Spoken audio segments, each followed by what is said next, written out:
ನಮಸ್ಕಾರ ಗೆಳೆಯರೆ, ನಾವು ಇವತ್ತು ಸಾಮಾನ್ಯ ಜ್ಞಾನದ ಪ್ರಮುಖ ಪ್ರಶ್ನೋತ್ತರ ಬಗ್ಗೆ ಚರ್ಚಿಸುತ್ತಿದ್ದೇವೆ. ಈ ಪ್ರಶ್ನೆಗಳ ಉತ್ತರ ನಿಮಗೆ ಗೊತ್ತಿದ್ದರೆ ಕಮೆಂಟ್ ಮಾಡಿ ತಿಳಿಸಿ ಮತ್ತು ವಿಡಿಯೋವನ್ನು ಕೊನೆವರೆಗೆ ನೋಡಿ. ಪ್ರಶ್ನೆ: ಯಾರನ್ನು ಕಂಪ್ಯೂಟರ್ನ ಪಿತಾಮಹ ಎಂದು ಕರೆಯುತ್ತಾರೆ?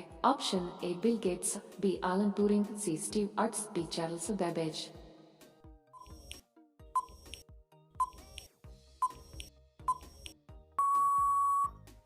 ಸರಿ ಉತ್ತರ ಆಪ್ಷನ್ ಡಿ ಚಾರ್ಲ್ಸ್ ಬ್ಯಾಬೇಜ್.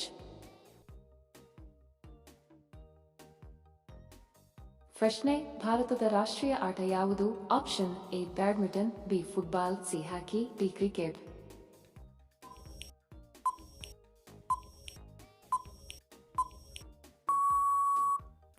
ಸರಿ ಉತ್ತರ ಆಪ್ಷನ್ ಸಿ ಹಾಕಿ. ವಿಡಿಯೋ ಕೊನೆವರೆಗೂ ನೋಡಿದ್ದಕ್ಕೆ ತಮ್ಮೆಲ್ಲರಿಗೂ ಧನ್ಯವಾದಗಳು. ಮತ್ತೆ ಭೇಟಿ ಆಗೋಣ ಇಂಟ್ರೆಸ್ಟಿಂಗ್ ವಿಡಿಯೋದೊಂದಿಗೆ. ಅಲ್ಲಿಯವರೆಗೆ ನಮಸ್ಕಾರಗಳು. ಜೈ ಹಿಂದ್.